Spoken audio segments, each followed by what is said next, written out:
Welcome to Biography with Plutarch, where we delve into the lives of remarkable individuals, seeking to understand the intricacies of their character and the experiences that shaped them.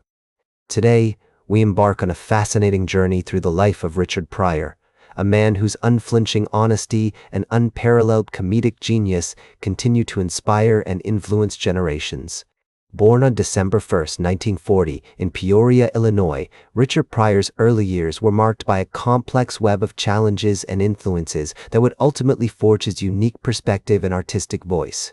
In the racially segregated America of the 1940s, Peoria was a city where African Americans faced significant social and economic barriers. The streets were lined with rundown buildings, and the air was thick with the smell of smoke from the nearby factories. Despite these bleak surroundings, Richard's birthplace, a brothel owned by his grandmother Marie Carter, was a hub of illicit activity that also provided a sense of community and stability for the young boy. The brothel, located on the city's infamous North Washington Street, was a place where people from all walks of life gathered, sharing stories and laughter around the kitchen table.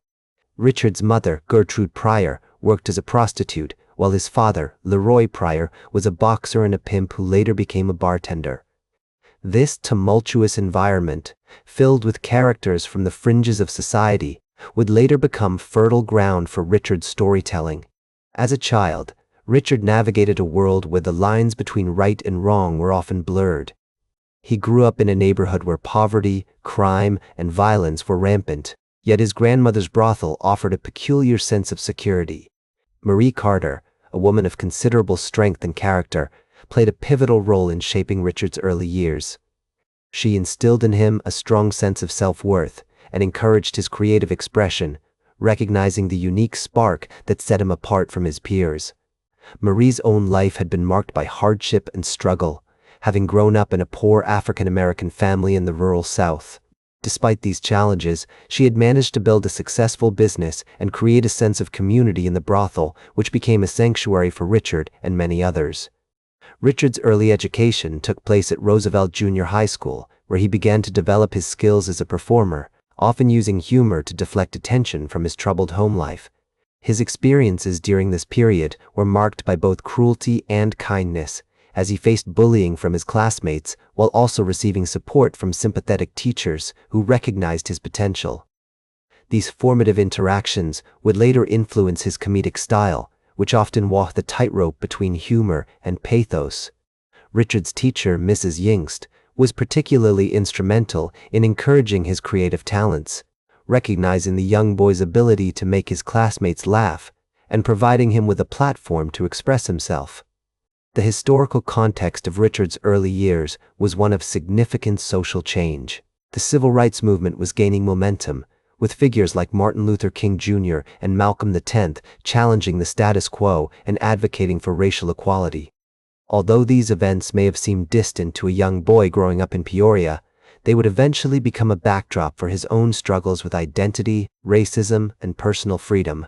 The sounds of jazz and blues music filled the air, as musicians like Louis Armstrong and Bessie Smith sang about the hardships and injustices faced by African Americans. These sounds would later influence Richard's comedic style, which often incorporated elements of music and storytelling. As Richard entered his teenage years, he began to explore his creative talents more seriously, drawn to the world of entertainment as an escape from the hardships of his daily life. He found solace in the movies, often sneaking into the local cinema to watch films that transported him to different worlds. This early fascination with storytelling and performance would eventually become the foundation upon which he built his remarkable career. Richard was particularly drawn to the comedians of the time, including Sid Caesar and Red Skelton, who used humor to comment on the absurdities of everyday life. He also found inspiration in the works of authors like Langston Hughes and Zora Neale Hurston, whose writings explored the complexities of African American identity. The complexities of Richard Pryor's early life, marked by both adversity and nurturing influences, laid the groundwork for his future successes and struggles. His experiences in Peoria, though fraught with challenges, provided him with a unique lens through which to view the world, a perspective that would later be distilled into his groundbreaking comedy. His comedy was not just a reflection of his own struggles, but also a commentary on the broader social issues of his time. Through his unflinching honesty and unparalleled comedic genius, Richard Pryor continues to inspire and influence generations, offering a powerful reminder of the transformative power of art and storytelling. As Richard Pryor's career began to gain momentum in the early 1960s, he found himself drawn to the vibrant comedy scene in New York City like a moth to a flame.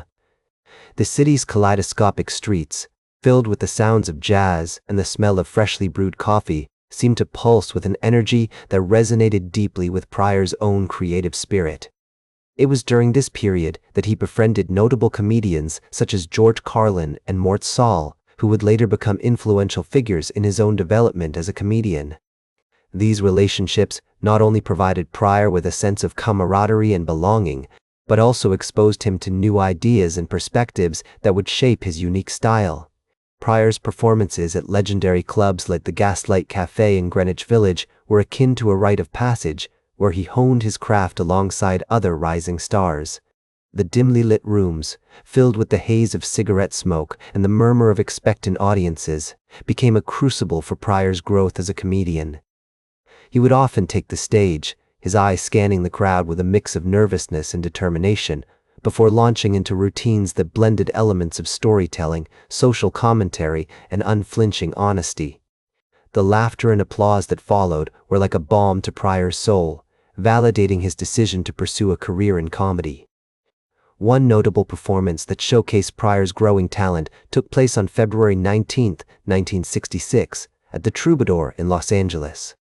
This event marked a turning point in his career, as it caught the attention of influential industry figures and helped establish him as a rising star in the comedy world. The Troubadour, with its iconic sign and storied history, was the perfect venue for Pryor to showcase his skills. His set, which included biting commentary on racism and social inequality, left a lasting impression on the audience and cemented his reputation as a bold and fearless performer. The crowd's reaction was like a spark to dry kindling, igniting a fire that would propel Pryor's career forward. In 1967, Pryor appeared on the popular television show The Ed Sullivan Show, which further increased his visibility and introduced his unique brand of comedy to a wider audience. This exposure led to more opportunities, including appearances on other notable programs like The Tonight Show and The Merv Griffin Show. As Pryor's star continued to rise, he began to attract the attention of film producers, who saw potential in his charismatic stage presence and irreverent humor. The allure of Hollywood, with its bright lights and promises of fame, was seductive, but Pryor remained committed to his craft, using these opportunities as a platform to showcase his talents. Pryor's entry into the world of film was marked by his appearance in the 1968 movie Wild in the Streets, a satirical comedy that explored themes of social unrest and youthful rebellion. Although the film received mixed reviews, Pryor's performance caught the attention of critics and helped establish him as a talented young actor with a promising future in Hollywood.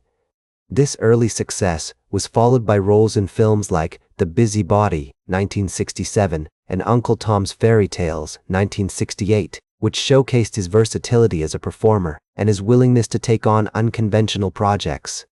The experience of working in film allowed Pryor to tap into new creative avenues, exploring the nuances of character development and the art of storytelling. Throughout the late 1960s and early 1970s, Pryor continued to push the boundaries of comedy, incorporating more personal and provocative material into his act. His performances became known for their unflinching honesty and raw emotional power, as he tackled topics like racism, addiction, and personal struggle with unapologetic candor. This approach resonated deeply with audiences, who responded to Pryor's authenticity and vulnerability. The connection between Pryor and his audience was palpable, a symbiotic relationship that fueled his creativity and inspired him to continue exploring the depths of human experience. As Pryor's reputation grew, so did his influence on the broader comedy landscape. He became a hero to many young comedians who saw him as a trailblazer and a fearless innovator. His impact can be seen in the work of later comedians like Eddie Murphy, Chris Rock, and Dave Chappelle, who have all cited Pryor as a major influence on their own styles and approaches to comedy. Through his groundbreaking performances and unwavering commitment to his art, Richard Pryor left an indelible mark on the world of comedy, paving the way for future generations of comedians to explore new territories and push the boundaries of what was possible. In 1971, Pryor released his debut comedy album, Richard Pryor, which captured the essence of his live performances and introduced his unique style to a wider audience. The album was a critical and commercial success, earning Pryor a Grammy nomination and cementing his status as one of the most exciting new voices in comedy. The recording process allowed Pryor to distill his thoughts and feelings into a cohesive work, a time capsule that would preserve his artistic vision for posterity. The subsequent years saw Pryor continue to produce innovative and incisive work, pushing the boundaries of what was considered acceptable in comedy.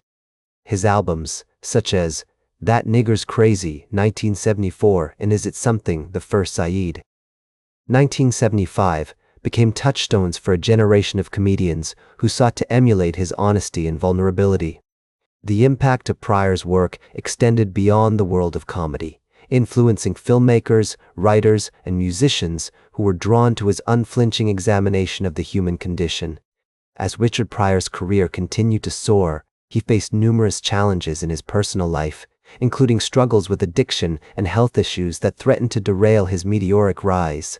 The bright lights of Hollywood and the thrill of sold-out comedy clubs couldn't shield him from the demons that haunted him. And despite these obstacles, he remained committed to his craft, using his platform to speak truth to power and challenge societal norms. In the 1980s, Pryor released a string of successful films, including Stir Crazy, 1980, and Brewster's Millions, 1985, which solidified his status as a Hollywood star and cemented his reputation as a master of comedy. However, Pryor's most enduring legacy lies in his stand-up comedy, which continued to push the boundaries of what was considered acceptable. His 1982 special, Live on the Sunset Strip, is widely regarded as one of the greatest stand-up performances of all time, showcasing his unflinching honesty and raw emotional power. As he once said, "I went to a restaurant and the sign said, 'Breakfast anytime,' so the first ordered French toast during the Renaissance." This joke, like many others in his repertoire, was more than just a clever play on words. It was a reflection of Pryor's unique perspective on the world. One that was shaped by his experiences growing up in a brothel, his struggles with racism and addiction, and his unwavering commitment to honesty. As Pryor took the stage at the Hollywood Palladium for Live on the Sunset Strip, he was met with a mixture of anticipation and trepidation. The crowd knew they were in for a wild ride, one that would take them on a journey through the highs and lows of Pryor's life, from his childhood in Peoria, Illinois, to his rise as a Hollywood star. With each joke, Pryor peeled back another layer, revealing a complex and deeply human figure who was both vulnerable and resilient. The special was a testament to Pryor's innovative style, which blended elements of storytelling, social commentary, and personal reflection to create a unique brand of comedy that was both provocative and profound. In the latter years of his life, Pryor's health began to decline, and he was diagnosed with multiple sclerosis in 1986. The diagnosis was a devastating blow, one that forced Pryor to confront his own mortality and reevaluate his priorities. Despite this diagnosis, he continued to perform, using his platform to raise awareness about the disease and advocate for greater understanding and support. In 1998, Pryor was awarded the first Mark Twain Prize for American Humor, a testament to his enduring influence on the world of comedy and a recognition of his tireless efforts to push the boundaries of what was possible. As Pryor accepted the award, he was met with a standing ovation from an audience that included some of the biggest names in comedy. It was a moment of triumph, one that capped off a career marked by both incredible highs and devastating lows. Comedian Chris Rock, who has often spoken about the influence Pryor had on his own career, once observed, "Richard Pryor was like the Rosa Parks of comedy. He sat down, and then everybody else stood up." Today, Pryor is remembered as a trailblazer, a fearless innovator who used his platform to challenge societal norms and push the boundaries of what was possible. Pryor's impact extends far beyond the world of comedy, influencing filmmakers, writers, and musicians who have been drawn to his unflinching examination of the human condition. His legacy serves as a powerful reminder of the transformative power of art, which can challenge our assumptions, confront our biases, and inspire us to think differently about the world. From Spike Lee to Dave Chappelle, Pryor's influence can be seen in the work of countless artists who have followed in his footsteps. One notable example of Pryor's influence is the film Do the Right Thing, directed by Spike Lee. The movie, released in 1989, was a powerful exploration of racial tensions and social justice, themes that were central to Pryor's own work. Lee has often spoken about the debt he owes to Pryor, who paved the way for future generations of comedians and artists to tackle tough subjects with honesty and humor. Pryor's story is a testament to the power of resilience, perseverance, and creativity, and a reminder that even in the darkest moments, there is always the possibility for transformation and redemption. That's all for today's Biography with Plutarch. Remember to like, share, and subscribe, and until next time, remember that understanding the lives of remarkable individuals helps us better understand ourselves.